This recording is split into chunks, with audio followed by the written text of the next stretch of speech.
So, something has happened that many people hoped would happen. The 3DS Virtual Console on the eShop is getting Gen 2, baby. Woo! Pokemon. I almost said the remix or the remake Heart names. Gold and No. Soul Silver coming to the Nintendo Game Boy shop It's just Pokemon Gold and for Silver. the Nintendo Wii Switch. You know, something always bothered me about the covers for these two games. That annoying GS. Like for Gold and Silver. It's stupid. I'm glad they dropped it after that. Interesting though, because we got, and these are going to be coming out September 22nd, and I want to say it's been a little. I think we got red, blue, and yellow. How long has it been? I think it's been a little bit less than a year, maybe a year. Like I want to say they came out in like February or something. This February? No, last February. Oh, A little it's over a either year. been a little bit under a year or a little bit over a year. Fair enough. When those were announced, that was not like, we're going to give you red and blue, and then like yellow was announced later. Like they were just like, no, you're getting all of Gen 1, red, blue, and yellow. $10 a piece. They haven't done that with Crystal. So I wonder what their plan is with Crystal, because why not throw in Crystal also? I don't know. But I'm excited about this. I've never played past Gen 1. I've only ever played red, blue, yellow. So if these come out and I get them, this will be my first time playing Gen 2. And I have you to thank for that, sir, because you've convinced me that these are really good games. Because Gen 2 was like the greatest sequel ever. Like Pokemon's had a bunch of sequels, and like I don't know, some people don't consider the generations as like sequels. I do, just because. Of course they're sequels. Yeah, that like some stuff carries over from past games, not everything, Right. but some. So this is literally a sequel because it's like after you beat everything in Gen 2, You go back to Kanto, and it's like, Yeah. what? And the gyms are harder because they scale to your leveling, and then you beat the Elite Four in Kanto, and then you fight Red and all of his Pokemon. I'm so looking forward to that. That's probably one of the coolest rivalry fights ever. That, and they're really the only Pokemon games that really took advantage of what the Game Boy Color could do, because they were exclusively on Game Boy Color. They were not compatible with the black and white Game Boy at all. Like, you could only play them on Game Boy Color and Game Boy Advance.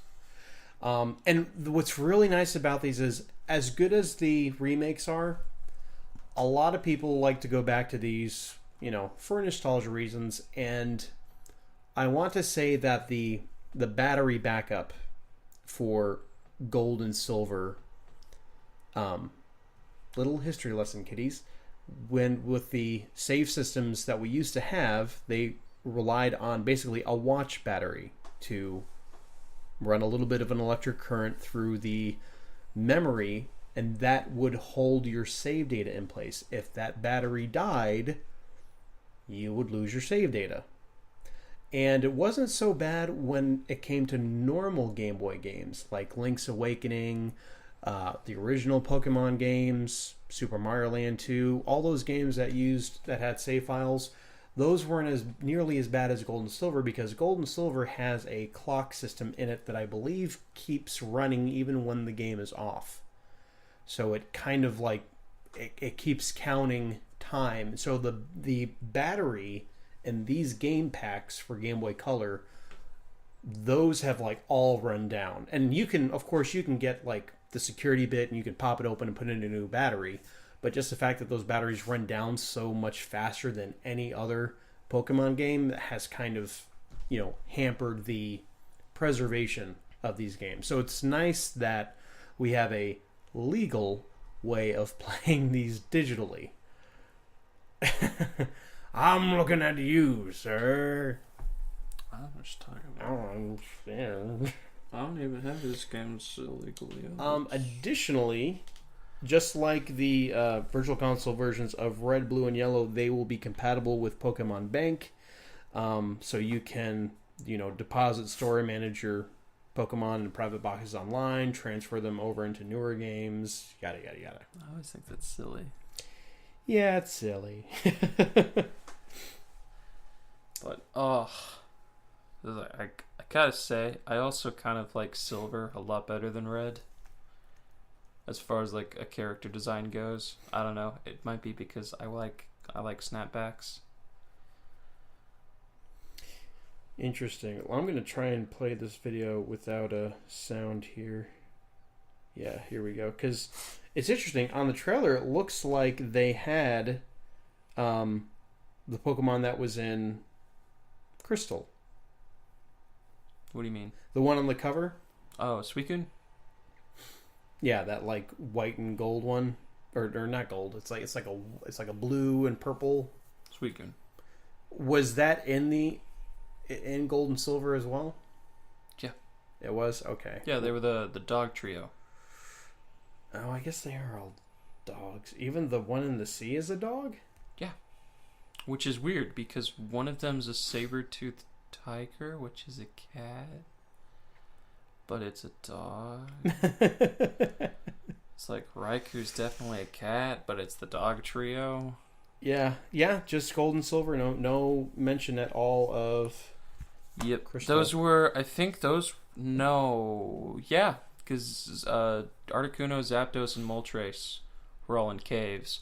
This was the first game with roaming legendaries, which is the worst thing that Nintendo's ever done. I hate it as a game mechanic because if you fly to where they're on the other side of the continent. So you have to fly to somewhere that's close to that city, but not exactly, or to that grass area, but not exactly there, and just hope that they're like there, or you just keep flying to the same city and hope that it'll get like into a route that's near you. And even then, it's like you have like a 5 or 10 minute window to like run into the grass and see where they are. And if you don't find them by then, they're in another route. It's the worst thing in the world. I hate that about Pokemon. That's like one of the very few things I hate about Pokemon games is roaming legendaries. It's such a pain. It's like the thing that they did with the Regis in Gen 3 where you had to like solve a puzzle in Braille. That was cool. That was a really cool thing to do. Well, was it in Braille? I think it was in Braille. Yeah, it was in Braille. And they do the same thing. Like, there's unknown puzzles. Like, you have to read things in unknown, and then you have, like those... It's like... Crossword? Not crossword. It's like... I forgot the name of them. But it's like a 4x4, like, panel puzzle box, and, like, you have to, like, make a picture with it. And, like, as soon as you do, you open a room. The unknown stuff was also really cool. As a 4-year-old, I hated it. But I can respect it now. Yeah, it makes sense. That's cool. Well, I'm sure you're looking forward to maybe revisiting these. Going back to my hometown. And I'll give these a chance. Yeah. Because I think I'll like them a lot. Oh, yeah.